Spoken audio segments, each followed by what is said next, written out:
بڑی علامت دی ہے کہ یہاں مزے وہی اڑاتا ہے جو اپنے مزے قربان کرتا ہے. جو لوگ زنا کرتے ہیں, بد نظری کرتے ہیں, انٹرنیٹ پر فحش فلمیں دیکھتے ہیں, نکاح کی لذت اللہ ان سے چھین لیتے ہیں. آپ سمجھتے ہو میں فحش فلمیں دیکھوں گا تو میں عیاشی والی زندگی گزاروں گا؟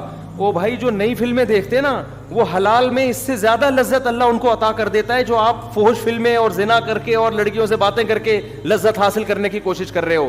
من تعجل بشیء قبل اوانہ عوقب بحرمانہ. حضرت رابعہ بصریہ کا نام سنا نا, بڑی ولی اللہ تھیں. ان کا قول ہے یہ کہ جو شخص کسی چیز کو وقت سے پہلے حاصل کرتا ہے, وقت پر اللہ اسے اس لذت سے محروم کر دیتے ہیں.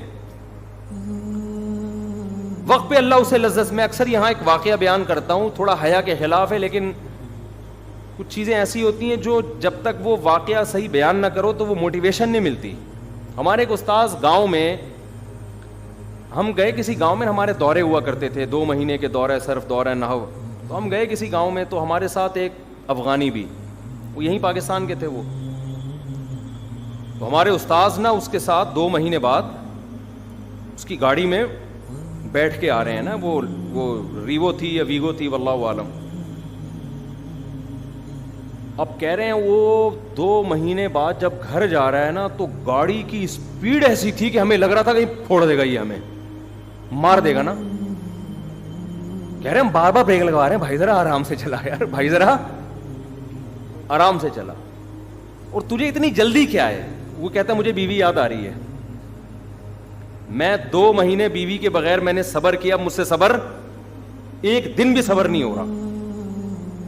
آپ مجھے بتاؤ, بد نظری کرنے والا, زنا کرنے والا, لڑکیوں میں دلچسپی لینے والا, جو لوگ سفر میں جاتے ہیں, جو عیاش لوگ ہوتے ہیں, ان کا دل ایسے گھر بھاگنے کو کرتا ہے؟ بولو نا کیا ہو گیا, کہ گھننے کیوں بنے ہوئے ہو ہیں بھائی؟ لوگ جاتے ہیں باہر ملکوں میں, عیاشی کر رہے ہیں, اور بد نظری بھی, اور فحش فلمیں بھی, اور جو بھی آج کل بیہودہ کام ہو رہے ہیں, ممبر پہ نام لینا بھی اس کا تذکرہ بھی مناسب نہیں ہے. وہ اپنی خواہش پوری کر رہے ہیں, چاہے ہاتھ سے کریں, چاہے فحش فلمیں دیکھ کے کریں, چاہے لڑکیوں سے کریں. ان کے دل میں اللہ بیوی کی وہ محبت, عشق اور جذبہ نہیں رکھتا جو پاک دامن آدمی کے دل میں. بولتے کیوں نہیں؟ جو پاک دامن آدمی کو حلال بیوی میں وہ لذت اللہ دے دیتے ہیں جو ایک عیش پرست کو طوائفوں میں بھی وہ لذت حاصل نہیں ہوتی. ہمارے استاذ کہہ رہے تھے میں نے اس سے سبق حاصل کیا, دیکھو یار پاک دامن ہے نا, پاک دامن ہے, کیا اسپیڈ ہے اس کی. حالانکہ کوئی ضروری نہیں کہ کوئی حسین لیلا سے اس نے شادی کی ہو, تو بیچارہ گاؤں کا دیہاتی تھا. لیکن آج ہم کواروں کو دیکھتے ہیں, گھر آنے کی اسپیڈ ان کی اتنی تیز, بلکہ جا رہے ہوتے ہیں, جب گھر جاتے ہیں ایسا لگتا ہے پھانسی کے پھندے پہ لے جایا جا رہے ہیں ان کو, پھانسی کے پھندے پہ جا رہے ہیں. وہ بھی اس لیے جا رہے ہیں کہ نہیں گئے تو پھٹا ہوگا گھر میں, ابھی تک آئے نہیں. بیگمیں انتظار کر رہی ہوتی ہیں, 2 بج گئے ہیں, بندہ مارکیٹ سے شارٹ ہے, شوہر آتا ہی نہیں گھر میں, 3 بج گئے ہیں, پتہ نہیں ہے کہاں غائب ہو گیا بندہ, کہاں غائب ہو گیا, تلاش کرو اس کو. اور بندہ آ بھی رہا ہوتا ہے سالوں کے ڈر سے, سسر کے ڈر سے, فون نہ آ جائے, پیٹ نہ دیں, یار شادی کی ہے ٹائم تو دو. تو من تاج, یہ دنیا کا اصول ہے. دنیا میں جو گناہگار آدمی ہے, جو عیش پرست آدمی ہے, دنیا میں لذتیں. دیکھو شراب پینے والا سمجھتا ہے میں بڑی عیاشی کر رہا ہوں, خدا کی قسم عیاشی میں وہ ہے جو شراب نہیں پیتا. ہم نے شرابی بھی دیکھے ہیں, عیاشی میں جب ہوتے ہیں جب پی رہے ہوتے ہیں, اس کے بعد جو ٹینشن ان کو بھی ہوتی ہے اور دوسروں کو بھی دیتے ہیں, وہ ٹینشن بہت زیادہ ہے اس لذت سے جو آپ تھوڑی دیر کے لیے آپ پی کے اپنے آپ کو ریلیکس کر رہے ہیں.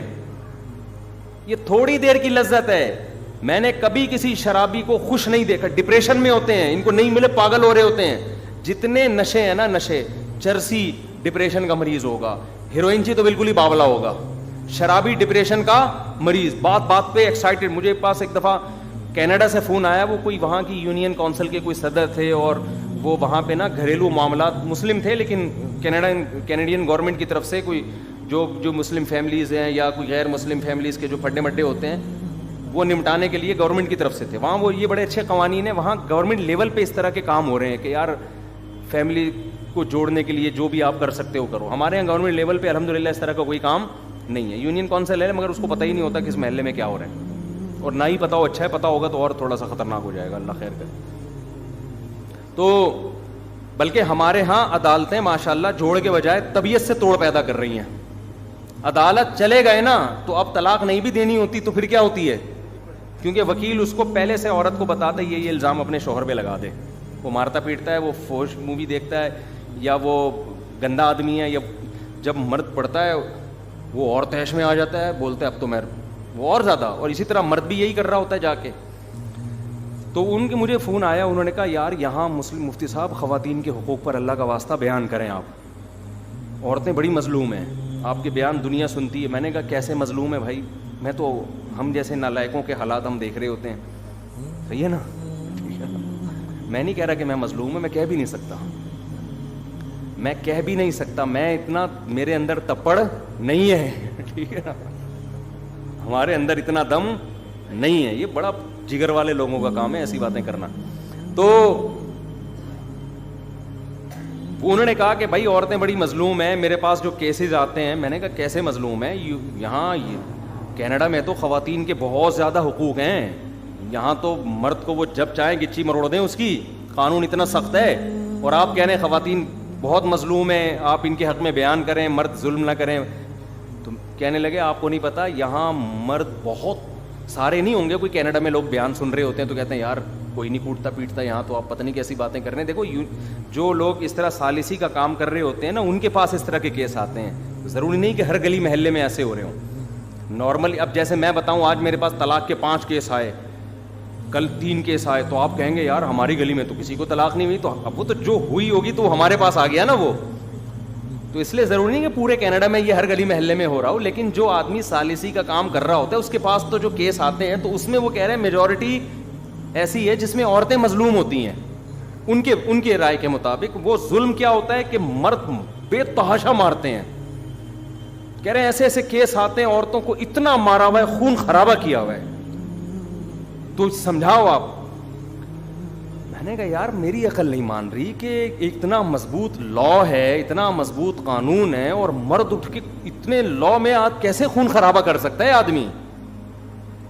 یہ تو اگر لا نہ بھی ہو تو بھی میرا خیال ہے 2-4 آدمی تو ایسے ظالم ہر معاشرے میں ہوتے ہیں, لیکن میجورٹی یا بہت سارے مرد ہمارے معاشرے میں میرا خیال ہے شہری گاؤں دیہاتوں میں ہوتا ہے, لیکن شہری علاقوں میں پڑھے لکھے علاقوں میں ایسا نہیں ہوتا کہ ایک تھپڑ مارنے سے پہلے بھی آدمی 20 دفعہ سوچتا ہے کہ اس کا رزلٹ کیا ہوگا اور پھر اس کا نتیجہ کیا نکلے گا. تو اور اتنا مارا کہ جناب خون خرابہ ہو گیا, یہ کیسے پاسبل. میں نے کہا مجھے میری کھوپڑی میں یہ بات نہیں آ رہی. انہوں نے بتایا کہ پینے کی وجہ سے. کس وجہ سے جی؟ پینے کی وجہ. شراب پیتے ہیں اس کے بعد کھوپڑی کام کرنا چھوڑ دیتی, بات بات پہ ایکسائٹیڈ ہوتے ہیں, غصہ آتا ہے, توڑ دیا پھوڑ دیا. جب اس کے بعد بیگم کا جب قیمہ بن گیا, اس کے بعد جب اترا ہے نشہ, بھائی یہ ہوا کیا ہے نا, یہ ہوا کیا. کہہ رہے پھر بیوی اگر جیل بھجوا دے اس پہ پھر اور تپتا ہے وہاں جا کے وہ کہ میری بیوی نے مجھے جیل کیوں بھجوایا, وہ باہر نکلو پھر میں دیکھو کیا کرتا ہوں. تو یا تو طلاق ہوتی ہے یا عورت پٹتی رہتی ہے. تو یہ کس کے فضائل ہیں, کس کے؟ پینے پلانے کے. تو اگر پینے میں سکون ہوتا, شراب میں سکون ہوتا, پینے میں لذت ہوتی, تو اتنی ٹینشن میں آتا کہ بیوی کو مار دھاڑ کے اس کا بیڑا غرق کر دیتا. کیا ہو گیا میرے بھائی؟ ابے جو سکون میں ہوتا ہے وہ تو غصے والی بات پہ بھی اس کو بعض دفعہ ہنسی آ رہی ہوتی ہے اس کو. بعض دفعہ بیوی ایسی الٹی بات کرتی ہے آدمی کو ہنسی آ جاتی ہے, یار بہت بڑی پھینک دی بیگم, بس ہلکی رکھو. ہنسی آتی ہے حالانکہ غصہ آنا چاہیے تھا. سمجھ رہے ہیں نا. تو ایک صاحب نے مجھے بتایا کہ میری بڑے اچھے خوش مزاج ہیں, انہوں نے بتایا کہ میری بیگم جو ہے نا وہ سیڑھیوں سے نیچے آتی ہے دروازہ کھولنے کے لیے, اوپر ایک منزل پہ رہتی ہے. سارا دن میں 2 دفعہ اس نے نیچے آ کے اوپر جانا ہے, ایک ماسی کے لیے اور ایک کہتے ہیں میں جب آتا ہوں آفس سے. اور کوئی کام نہیں, کہہ رہے گھر میں ماسی بھی ہے اور سارے کام ماسیاں کر رہی ہیں, بیگم کا کوئی کام نہیں ہے گھر میں. تو کھانا بس پکا لیتی ہے, وہ بھی کبھی باہر سے آ گیا. تو کہہ رہے مجھے کہہ رہی تھی کہ جو ہے نا ایک بیل لگا دیں, ایک بٹن لگا دیں یہاں پہ, جب کوئی گیٹ پہ آیا کرے تو میں یہیں سے بٹن کھول دوں. ماسی واسی آتی ہے تو وہ میں یہیں, مجھے نیچے نہ اترنا پڑے. بات غصے والی تھی, آدمی کو غصہ آتا ہے یار اتنا تو کام کر لو نا کہ نیچے سے. تو بندہ کہہ رہا ہے مجھے غصے کے بجائے کیا آ رہی تھی, جو آدمی ڈپریشن میں نہیں ہوتا نا اس کو بعض دفعہ غصے والی بات پہ بھی ہنسی آ رہی ہوتی. تو مجھے بتا رہا تھا. پھر میں نے کہا اپنے بیگم سے کیا کہنا. میں نے بیگم سے کہا ہاں دیکھو بہت زیادہ ایکچولی بہت ٹینشن والا کام ہے. ایکچولی صرف نیچے آنا نہیں ہے, بلکہ آنے کے بعد واپس, اگر صرف آنے کا مسئلہ ہی, کیونکہ جب آپ واپس جاؤ گی گریوٹی کے خلاف کام ہوگا. سائنس بھی ہے نا اس میں بھائی, گریوٹی آپ کو نیچے کھینچ رہی ہے اور آپ ایک ایک اسٹیپ کر کے گریوٹی کے خلاف, اور یہ نہیں کہ ایک دم سے گریوٹی, ایک اسٹیپ پہلے اوپر وہ گریوٹی کے خلاف, دوسرا اسٹیپ اس میں آپ زمین نیچے کھینچ رہی ہے اور آپ کہاں جا رہے ہو. اور دن میں یہ ایک دفعہ نہیں 2 دفعہ یہ کرنا پڑ رہا ہے. اس سے تو آپ کا کولیسٹرول سب ختم, فیٹ جو ضروری ہے وہ بھی ختم, ماس جھڑنا شروع ہو جائے گا. یہ بہت بہت ضروری ہے بیگم, سمجھ میں آ رہی ہے بات. جو خوش اخلاق ہوگا نا اس کا اسٹائل یہ ہوگا. جو ہر وقت ڈپریشن میں ہے نا, ڈپریشن میں آیا گھر میں تھکا ہوا, پینے پلانے کا معمول ہے اس کا. جو ڈپریشن میں نہیں ہوتا نا وہ الٹی باتوں کو بھی ہنس کے اگنور کر دیتا. بیگم اللہ کا واسطہ کوئی اور بات کر لو, یہ تمہاری صحت کے لیے کیا ہے, بہت ضروری ہے کہ 2 بلکہ 10 دفعہ تم یہی ایکسرسائز کیا کرو, نیچے آؤ اور اوپر جاؤ. ایسے کوئی گھنٹی ونٹی لگاتی نا تو یہ تمہاری صحت کے لیے نقصان دہ, وہ ہنس کے ٹال دے گا. اور جو بد دماغ لوگ ہوتے ہیں نا, بد دماغ, زیادہ تر نشے والے لوگ بد دماغ ہوتے ہیں. وہ کیا جواب دیں گے, جو آج کل آ رہے ہیں ہمارے پاس تو ہر قسم کے, وہ اگر اس کی بیگم اگر ایسے کہے گی کہ بٹن لگا دو, اس کی کھوپڑی گھومے گی, ابے سارا دن تو کرتی کیا ہے 24 گھنٹے میں تیرا کوئی کام ہے نہیں, 2 دفعہ تجھے اترنا پڑتا ہے. دوبارہ یہ لفظ بولا نا, رکھ کے چماٹ لگاؤں, اور لگا بھی دے گا پھر وہ. تو خوش مزاجی اور ٹینشن والا دماغ یہ تھوڑی دیر میں انسان کو پتہ چل جاتا ہے, تھوڑی دیر میں. باقی بعض عورتیں واقعی اتنی بد اخلاق ہوتی ہیں کہ خوش مزاج کو ڈپریشن کا مریض بنا دیتی ہیں. ایسی ہوتی ہیں, جیسے بعض ایسے آدمی بھی ہوتے ہیں کہ وہ ایسے بد دماغ ہوتے ہیں کہ اچھی بلی خوش مزاج عورت کو ڈپریشن کا مریض بنا دیتے ہیں. تو یہ انسان ماحول سے بھی بڑا متاثر ہوتا ہے. تو ڈپریشن جو ایک دم ہائپر ہونے والی صفت ہے نا, یہ صرف نشے سے نہیں آتی, یہ ماحول سے بھی آ جاتی ہے. اگر آپ کے گھر کا ماحول ایسا ہے, ہر وقت ابا سے پٹ رہے ہیں, اماں سے پٹ رہے ہیں, اماں ہر وقت ڈانٹ رہی ہیں, ابا ہر وقت ڈانٹ رہے ہیں, بڑا بھائی کبھی تمیز سے بات ہی نہیں کر رہا, تو الحمدللہ تھوڑے دنوں میں آپ بھی اسی حساب سے ویسے ہی بدتمیز بن جائیں گے. اور یہ اللہ کی طرف سے ہے تاکہ آپ بھی ویسے ہی ہو جائیں, آپ پھر ٹینشن زیادہ نہ لیں, آپ بولیں میں بھی ایسا ہی ہوں اور یہ بھی ایسے ہی ہیں. تو اس لیے بہت سوچ سمجھنا چاہیے, انسان ماحول کے اچھے اثرات لے, برے اثرات نہ لے.